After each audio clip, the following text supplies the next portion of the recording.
Hello everyone, it's me Hattie, and today I'm going to build a Christmas house. This is something that's been requested quite frequently for me to do recently. I've been getting a lot of requests on the Sims 4 gallery, so I thought, you know what, it's about time. It's about time I built a Christmas house. I am a very Christmassy person anyway, so this was just a real excuse for me to go a little bit crazy and build something that looks a little bit unique. I didn't want to use the Christmas mod. I'm probably going to get told in the comments, you should have used this mod, but you know, I don't think it's fair. Honestly, I think that my aim is to build houses without CC, without mods, even though the mod is absolutely stunning. There is no doubt about it. But I just thought, you know, for this build, I just didn't want to, because I want it to be fair to the people that want to download a house without using a mod, and I still want it to look nice for them. So I decided to create my own snow and things, which you're going to see in a little bit, but that was my main aim for that.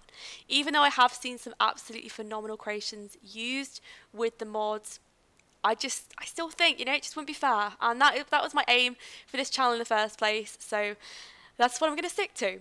But at this point, I was trying to figure out where everything was going to go. I was trying to make it look very, very unique, and I tried to make it look very Christmassy. That was my aim, of course. I actually forgot what Christmas items we had. It's actually very difficult to find them on build mode. I could not find them anywhere, and you can't actually filter them out, which is the most irritating thing ever. So I had to go through looking for a Christmas tree and all sorts. I was actually looking in trees at one point. Turned out it wasn't in there. So I spent a lot of my time just trying to figure out where the items were. But you know, it was a lot of fun. I had a lot of inspiration for this house off various houses that I saw off Pinterest, off Google, off Instagram. I can't remember. Was I on Instagram at some point? I probably was, but then again, I'm not a humongous Instagram user myself, so I don't know. But the houses that I found, or that I got inspired off in the first place, was the film from Home Alone. That was a house that I personally grew up with, not obviously using myself, but I used to look at that film. I mean, back when I was really, really young, and I used to think to myself, that is a big house, that is a humongous house. And to be honest, I was more puzzled, because I used to really think, in fact, I used to ask myself really weird questions when I was younger, because I used to spend a lot of my life wondering about how the family could actually afford a house like that. How could they afford to keep like 10 kids in a house like that or something? I had no idea what was going on in that film, but it was a humongous family. But I really did love that house, and that was something that I did use my inspiration throughout this video. So that is something that's really kept me going inspiration wise. I was just thinking about every now and then, and even though I didn't use the exact shape of the build, I think when it comes to Christmas decorations, that was definitely what I was trying to style this house on, really. And I did try and copy it the best as I could. But what actually happened was, I was at this point trying to build the house on day mode, and then what I ended up doing was, after I got the basic shape, when I was very happy with it and I was happy with how the way it would actually look, then I changed it all to night mode, and I built it, I think, just on night mode. So at the end, or maybe in fact in like a couple of minutes in, you will see it change, and you will see it just go to evening mode. But I think it looks really, really beautiful, and I wanted this house to look particularly nice on the night mode, so that's what I was really doing. So that's what was happening. But at this point now, I was choosing the windows. I was just doing the general positioning for the build, because this is what's really important for me anyway. I wanted it to look really unique, and it was looking a little bit small at this point. So what I did actually end up doing with this house was I ended up dragging it out, so it ended up looking quite big. So it kept getting bigger and bigger and bigger, because I just kept dragging it out, and it just kept growing. What can I say? It was really big in the end. So it's probably going to be a difficult home to fill up when it comes to the interior, but I'm going to have a really close think about what I want for the interior, because I think I'm going to use lots of dark reds and dark green colours. So you will see that on the interior video, which will be coming up, I think, probably later this week on my channel. So of course I was adding some windows at the top, because even though the roofing is particularly tall, I always try to stick some windows in there, because I made a terrible mistake I think a couple of weeks ago where I had a bathroom and it had no windows in, and I was thinking to myself, I need to add a window. So I had to kind of readjust some things and add the window, because I feel a bit strange building a house with like a room which doesn't have a window, because I know how that feels. Like, I don't know, I have a bathroom and there's no window in my bathroom, and it can feel really odd just sometimes, you know, there's no window in there. So not that it would be nice with a big window in there, but I think any window is nice, and for a bedroom especially, so I was really thinking a lot about that. But at this point I was recolouring it, and I spent a lot of time and effort trying to get the colours right, because it's very difficult with the Sims 4 get together. They've put a lot of time and effort into the different colours of the wallpaperings, and they look amazing, and it's so difficult to choose because they all match and they look absolutely wonderful. But when it comes to picking, it's absolutely impossible. It's so difficult because they all look good. So it's a very strange decision, but I knew I wanted some brick in there somewhere. I just didn't know where. I wouldn't have been happy with it all being stone. But at this point, it was really reminding me of a cottage. Where did I see a cottage like this? I'm not sure. I went on holiday somewhere in England when I was really, really young, and I remember seeing like loads of cobblestone cottages. I've got to ask my mum about this, but there was just a place where it was like that. There were new builds, and it was just a really beautiful place to go. So I went there as a child, but it really reminded me of somewhere that I once saw in England. So I didn't actually end up keeping it like that though, so it does change around quite a lot from this point. But I was testing out the pillars and seeing how they'd look. They look pretty awful, so I got rid of those straight away. I tried some smaller ones out, but I can't remember if I kept them. I just wanted something that would be a bit different for the centerpiece of the build that I could have above the door, which would look a bit unique. So sometimes I do that, and you will see that potentially in the future in my builds, because I do enjoy experimenting with different features like that. So that's what I was trying to do. But I was also then going around and adding some pillars around my build, because I always do this. I think it's one of the main things that I do for my builds. And in fact, I am going to do a step-by-step video of an actual build completely slowed down, and I actually might do a Let's Build series. I mean, I don't know how things are going to go yet. I might do that, but if I did, then I would show you exactly, you know, what I'm doing there. But well, it's pretty simple though. What I'm actually doing is I'm just going around, and it just makes the building pop. So that's why I put the pillars there, because then you can really see clearly the house, and it shows up really nice for the gallery photo as well. So that's what I was doing.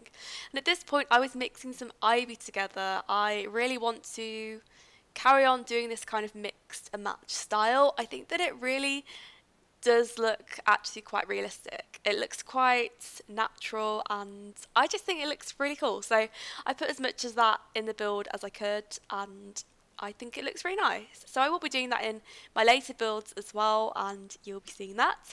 This is the colour that I chose. I did mix it up a little bit from here, so it does change around, I think just a little bit, but not too much.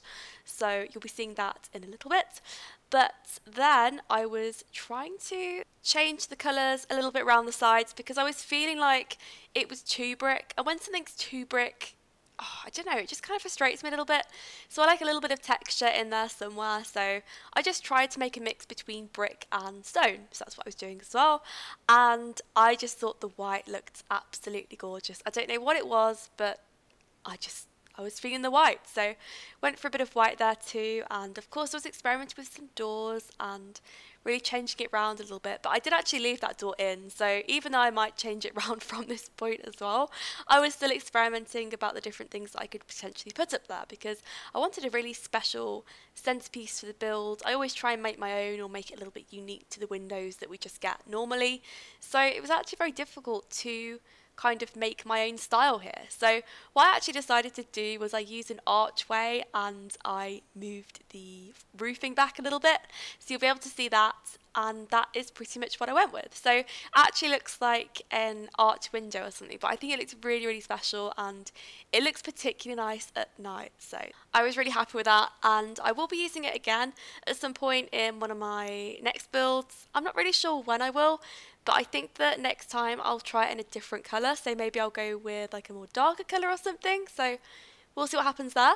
But at this point I'd moved it to evening mode, so it's progressively getting a little bit darker as we speak, but I thought that I wanted to, you know, really see how it looked from different angles of the day, so that's what I was doing. I was also adding some more ivy, but I thought that too much ivy just looked so over the top for this build. So I did actually take a little bit off, and I had a bit more of a subtle look. I thought that it probably looked a little bit better before, so that's what I was doing. I was just readjusting it really, and I was also experimenting with putting in some of my old ivy styling.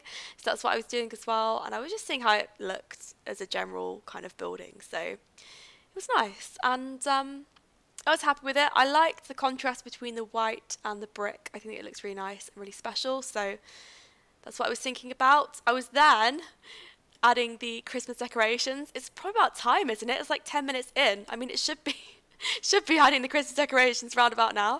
So that's what I was doing. And I mean, it worked out pretty well for me, to be honest. I did think about changing it to brown, so I had a go. I thought that I'd leave this bit in though, just so you could see it, because even though you might not like it as brown, or even if you did, then you could actually just change it back yourself if you did want it as a brown colour build. Because I always like to see what people come up with after, you know, I put the house on the gallery. And, you know, if you leave my tag in and just let me know what you did, then that would be really cool, because then I could see it and that could be pretty fun. But this was at the point where I was adding some snow. So what I did actually was I used the sand, and do you know, we can just pretend it's snow. It's not like anyone's saying, oh no, you can only use this on a beach setting, because you can use this on any setting, and I just thought that it looked pretty nice for the build. And also it really does look a little bit like snow, because snow isn't even at all, so that's what I quite liked. I really loved the roof. I thought the roof looked fantastic as soon as I changed the colour, and I was pretty surprised at the different effect it had when I changed the colour, because it looked like it had been snowed on, and I really liked that, so I was happy that I kept that in. And I was also making sure that I added loads and loads of lights for this build, because lights are really important, and I sometimes do forget to add lights to my build.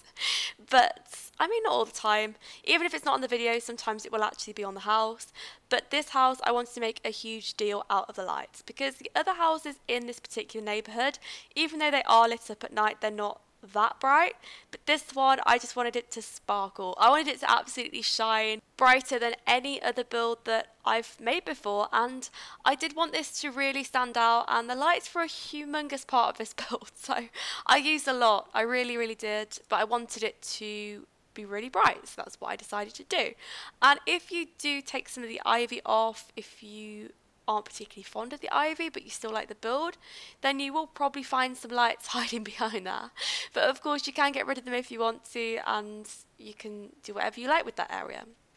I was then adding some Christmas decorations. I think it's probably about time that I added some Christmas decorations. It is about 12 minutes 30 seconds into the video, so why not? Why not now? So what I was doing is I was trying to work out where I'd have the Christmas trees, and also I wasn't particularly fond of the mats they're on. And of course I know that Christmas trees do have mats, but I did want them to look like outdoor trees. And some people might think this is a bit of an unusual idea, but I actually just went to my fiance's parents' house over the weekend. They live in England, and I visited them, and they have their Christmas tree outside. They have one of those humongous outdoor Christmas trees, and it looks absolutely spectacular. Honestly, it's beautiful. So that's what I was really thinking about. I mean, I was just kind of thinking about that, like the town hall Christmas trees. If you have a local town near you, then you might see just in the centre of it, they'll have like a Christmas tree just like this, and that's what I was thinking about. So I wanted them to be really big and outdoorsy trees. So all I did was I hid the mats with the plants, but of course you can get rid of the Christmas trees if you want to. And of course, if you did just want this house as a normal home without it being Christmassy, that is also possible. You could definitely do that. So it just depends what you want, really. And I was just having an experiment, so that's what I was doing at this point. I was trying to think to myself, what would actually happen if I had a pathway that wasn't covered in snow? How would that look? So I was just figuring out the general stuff at that point. But then I was adding these trees, and I wanted to add these white ones with the lights on. I think they look really special, so I put those in the build. Then I was really focusing on the garden area. I was thinking about what I could potentially do for the garden. I was getting a little bit worried because I think the garden is a particularly difficult area for this house to decorate, and also I've had a lot of problems with the gardens on my builds recently, because what started to happen is I really enjoy building on these long 40 by 30 lots, which I think look really special from decorating a house point of view. But when it comes to the gardens can get pretty small because the house is so big. But then again, this is a winter house, so maybe it's not a big deal. Maybe the family wouldn't particularly go out, so I think a lot of this house is going to be really focused on the interior of the build and how I'm going to decorate the rooms, the colours, and make it look like a real family home. So We'll see that in part 2, which is going to be coming up soon, but I was just adding the general stuff around the garden. I wanted to add some sort of pool in, even though it wouldn't be that practical in the winter, of course. But that's what I thought here, and I also wanted to add a little pathway, so that's what I did. I also just put some plants around the pool and just some various items, which I just think would look quite nice in a garden like this. I didn't want to fill it up too much, so I only put a little bit of landscaping in. I thought it was probably best to go for white flowers as well, so if you see some white flowers around the build, that was me trying to incorporate the snow in the actual plants and make it look like fallen snow, even though it looks very green. But you know, it could work, because England definitely looks like this after like there's been snow and the snow's faded out and the plants are not covered anymore, but the ground still is a little bit. So yes, maybe this house would fit in somewhere in England, I don't know. But then I was adding some rocks around. I thought the rocks really did make this build. I thought they looked really nice afterwards, so I was happy with that. But that is the end of the build, so I really hope you enjoyed it, and I hope to see you all for part 2. Thanks so much for watching, and I'll speak to you all soon.